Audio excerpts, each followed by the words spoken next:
تو دنیا بھی ہماری کمزوری کا ناجائز فائدہ اٹھاتی ہے۔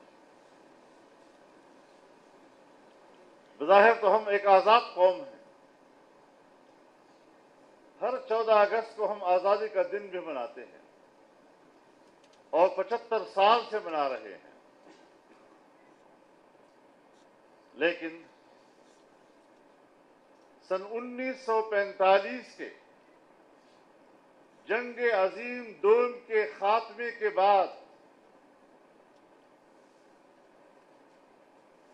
باقاعدہ طور پر تو نوآبادیاتی نظام کا خاتمہ ہوا، لیکن عالمی اداروں اور عالمی معاہدات کے تحت ملک